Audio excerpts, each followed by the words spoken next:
வர வர under rated அப்படின்றது வந்து ரொம்ப சாதாரண ஒரு விஷயமா இருந்துச்சுல.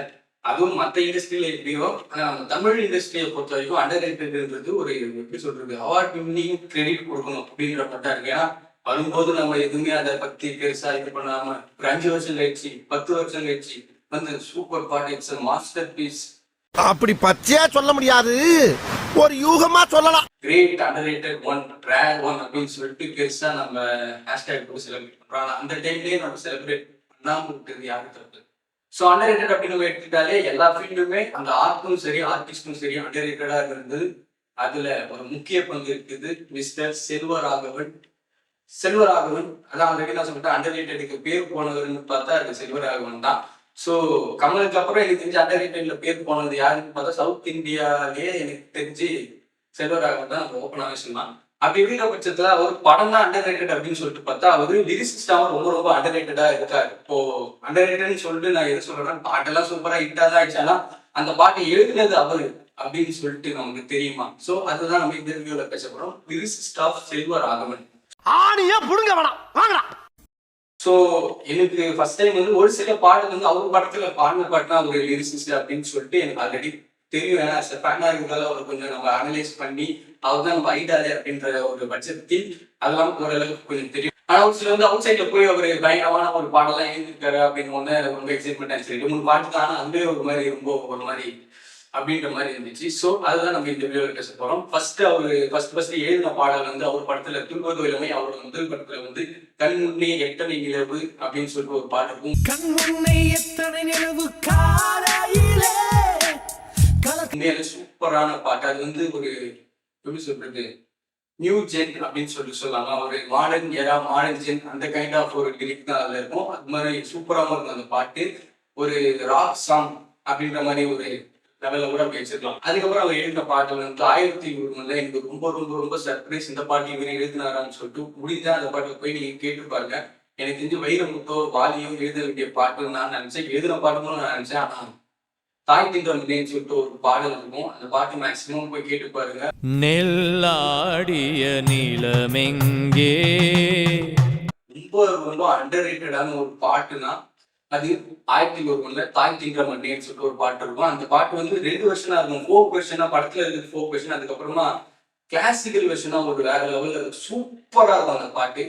இப்போ வரைக்குமே டில் டேட் 1001 நம்ம என்னதான் செலிப்ரேட்லாம் பண்ணாலுமே டில் டேட் அந்த பாட்டு வந்து அண்டர் ரேட்டட் தான். அதுக்கப்புறம் அவர் எழுதின பாடல் வந்து ஒரு குட்டி சர்ப்ரைஸ் இருக்கு. குட்டி சர்ப்ரைஸ்ன்னு சொன்னதாலே குட்டி படத்துல இருந்தே ஒரு பாட்டு எழுதியிருக்காரு.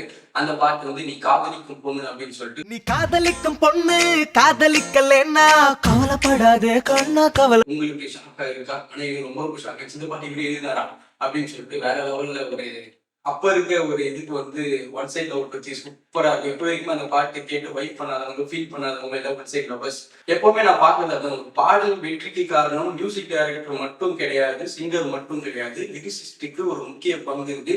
அதை நம்ம சொல்லியே ஆகணும். அதுக்கப்புறம் அவர் எழுதின பாடல் வந்து அவர் படத்துல மயக்கமண்டல ஒரு 3 பாட்டு எழுதியிருக்காரு. 3 பாட்டுமே எனக்கு ரொம்ப ரொம்ப பிடிச்ச பாட்டு. அதுல வந்து நான் சொன்னது மழை வந்துச்சான்னு சொல்லிட்டு ஒரு பாட்டு. நான் சொன்னது மழை வந்துச்சா, நான் சொல்லல வெயில் வந்துச்சா. உண்மையாலே வேற மாதிரியான ஒரு பாட்டு. அந்த பாட்டு வேற லெவல்ல இருக்கும். லிரிக்காம ஒரு மாதிரி சூப்பராகவும் இருக்கும், பயங்கரமா இருக்கும். அதுக்கப்புறம் வந்து காதலி காதல் அப்படின்னு சொல்லிட்டு ஒரு பாட்டு தான். அந்த பாட்டு மேக்ஸிமம் வெயிட் பண்றோம். ரீரிலீஸ்ல கூட வேற லெவல்ல கனவு இருக்கு, கலரே இல்லை, உடம்பு இருக்கு, உயிரே இல்லை. காதல் என் காதல் அது கண்ணீர்ல போச்சு அப்படின்னு சொல்லிட்டு தலைவன் வேற லெவல்ல எழுதியிருப்பாப்புல. எனக்கு தெரிஞ்சு 1001 ஒரு பாதிப்பால ஒரு கஷ்டத்தாலே எழுந்த லிரிக்கா அப்படின்ற மாதிரி வேற லெவல்ல இருக்கும். அதுக்கப்புறமா வந்து அதே படத்துல வந்து என்னென்ன செய்தோம் சொல்லிட்டு ஒரு பாட்டுக்கும் என்னென்ன செய்தோம் இங்கு இதுவரை வாழ்வில் one of the great underrated song தாய் திங்கம் மங்கேக்கு அப்புறமா பயங்கரமான ஒரு அண்டர்ரேட்டட் சாங். முடிஞ்ச அந்த பாட்டை கேட்டு பாருங்க. மயக்கமண்டல என்னென்ன செய்யணும் சொல்லிட்டு படத்துல வராது, ஆனா வேற லெவலில் இருந்துச்சு. ஏன்னா நம்ம ஒரு நாளிலேயே படத்துல வரல நம்ம செலிப்ரேட் பண்றோம். அதே மாதிரி செலிப்ரேட் பண்ண வேண்டிய ஒரு பாட்டு தான் என்னென்ன செய்யணும்னு சொல்லிட்டு ஹரிஷ் ராகவேந்திரா பாடியிருப்பாரு, ஜிவி பிரகாஷ் செய். அதுக்கப்புறம் ஒரு பாட்டு வந்து எனக்கு ரொம்ப ரொம்ப பிடிச்ச பாட்டு. அது அண்டர்ரேட்டட் சொல்ல முடியாது, எனக்கு தெரிஞ்சு ஒரு மிட்ரேட்டட் அப்படின்ற மாதிரி சொல்லலாம். அது வந்து பவர் பாயிண்ட் படத்துல வானம் பறந்து பார்க்க ஏங்கும்னு சொல்லிட்டு ஒரு பாட்டு இருக்கும், டைட்டில் ட்ராக். வானம் பறந்து பார்க்க ஏங்கும் பூக்கள் வேற லெவலில் இருக்கும். ஒரு வயசானவரோட மனப்பான்மையை வேற லெவல்ல எழுதியிருப்பாரு. எனக்கு தெரிஞ்சா படத்தோட டைரக்டரும் ரைட்டரும் வந்து தனுஷ். ஆனா இவங்க ஃபேமிலியே வேற லெவல்ல இருக்குல்ல. இப்போ அவரும் ஒரு மல்டி டேலண்டட், நம்மளாலும் ஒரு மல்டி டேலண்டட். இன்னும் அவர் பண்ணாத ப்ரொடியூசிங் மட்டும்தான். அதுவும் பண்ணாருன்னா தனுஷுக்கு ஈக்குவலா வந்துட்டு வருது நினைக்கிறேன். அதுக்கப்புறமா என்ன சொன்னா, வானம் பறந்து பார்க்க வேணும்னு சொல்லிட்டு சூப்பர் மன்னாதி மன்னா வீராதி வீரா எங்கள் நண்பா பாண்டி அப்படின்னு வேற லெவலில் ஒரு கவித்துவமா ஒரு அழகா கியூட்டா ஒரு லிரிக் சூப்பரான பாட்டு. அதுக்கப்புறமா எம்ஜிகேல புதைச்சாலும் புதையலா வருவண்டா அப்படின்னு சொல்லிட்டு ஒரு பாட்டு தான் அந்த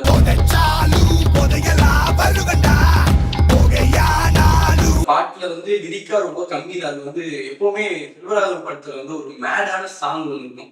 அடுத்த வீடியோ நான் பண்றேன். மேடான சாங்குக்கு லிரிக் கம்மியா இருக்கும், ஆனா டான்ஸ் அந்த விஷுவல் வேற லெவலில் இருக்கும். அந்த மாதிரி ஒரு பாட்டு புதைச்சாலும் புதையலா வருவண்டா வேற லெவல் பாட்டு. அந்த பாட்டு அவர்தான் எழுதுனாருக்குது எனக்கு சர்ப்ரைஸ். அதுக்கப்புறமா நெஞ்ச மறப்பதில்லை அப்படின்ற ஒரு படம். அந்த படத்துல ஆல்மோஸ்ட் எல்லா பாட்டுமே அவர் தான் எழுதுறாரு. One of the great lyrics of Selvaraghavan அப்படின்னு சொல்லி எடுத்துக்கிட்டா அந்த படத்துல இருக்க எல்லா பாட்டுமே சொல்லலாம். உண்மையாலே வேற லெவல் ஒர்க்கா இருக்கும். லிரிக்ல வேற மாதிரியான ஒரு பாட்டு அப்படின்ற மாதிரி இருக்கும். அதுல ஃபர்ஸ்ட் வந்து மாலை வரும் வெண்ணிலா அப்படின்னு சொல்லிட்டு ஒரு பயங்கரமான ஒரு பாட்டு. மாலை வரும் வெண்ணிலா.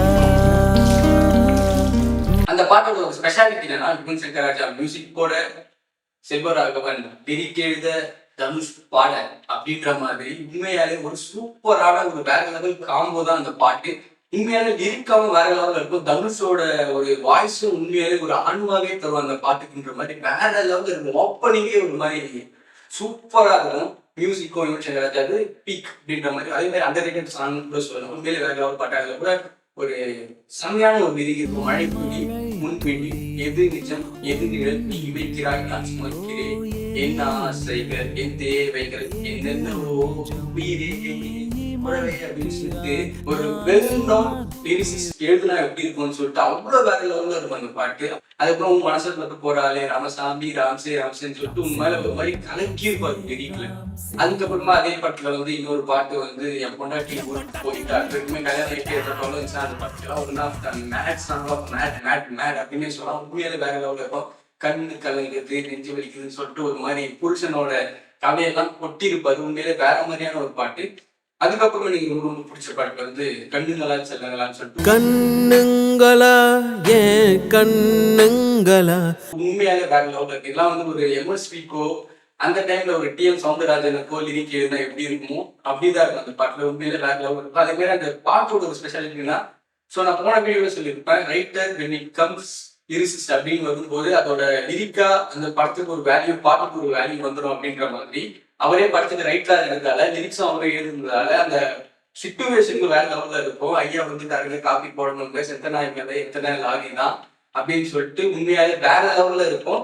அந்த பாட்டோட பேஸ் கூட சூப்பரா இருக்கும். டான்ஸ் அப்புறம் அதுல கூட சென்டர் சூப்பரா இருக்கும். தந்தை குருவன் அந்த இறைவன் அவனும் அன்னை இல்லாதவன் நாளை உலகம் உன்னை தேடி நானும் வழிகள் செய்வானவன் என் பொன்மணிகள் என் தூங்கவில்லை அப்படின்னு சொல்லிட்டு அது ஒன்னே போது எனக்கு எம்எஸ்பி எழுதணுன்ற மாதிரியே ஒரு சூப்பரான ஒரு செம்ம பாட்டு கண்டுங்களா செய்வாங்களா. அதுக்கப்புறமா வந்து நானே ஒரு மில்ல வீரா சூரா அப்படின்னு சொல்லிட்டு ஒரு பாட்டு என்ன காடெல்லாம் என் அரசாங்கம் அப்படின்னு சொல்லிட்டு அந்த பாட்டு ஒரு ஆல்ரெடி வைட் மெட்டீரியல் ஆல்ரெடி எல்லாருக்கும் தெரிஞ்சுதான். அவர் லிரிக் எழுதினாரா அப்படின்னு தெரியுமான்றது எனக்கு தெரியல. ஸோ இதெல்லாம் தான் அவர் லிரிக் எழுதுனது, அவர் பேனா பிடித்த பாடல்கள் இதுதான் அப்படின்னு சொல்லிட்டு இதுல சிலதெல்லாம் எனக்கு சர்ப்ரைஸ். அந்த தாய் குங்குற மண்ணே வந்து ரொம்ப ரொம்ப சர்ப்ரைஸ். ஸோ நான் உண்மையில அந்த பாட்டு மட்டும் நீங்க முடிஞ்சா போய் ரிவிசிட் பண்ணுங்க ப்ளீஸ் அப்படின்ற மாதிரி சொல்லுவேன்.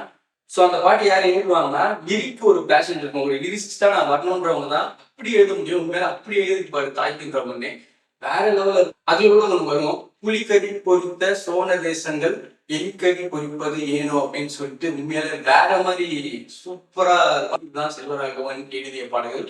ஸோ இந்த வீடியோ உங்களுக்கு பிடிச்சிச்சுன்னா லைக் பண்ணுங்க, கமெண்ட் பண்ணுங்க, ஷேர் பண்ணுங்க. முடிஞ்சா விளிம்பி சேனலுக்கு சப்ஸ்கிரைப் பண்ணிடுங்க. நான் கரெக்டா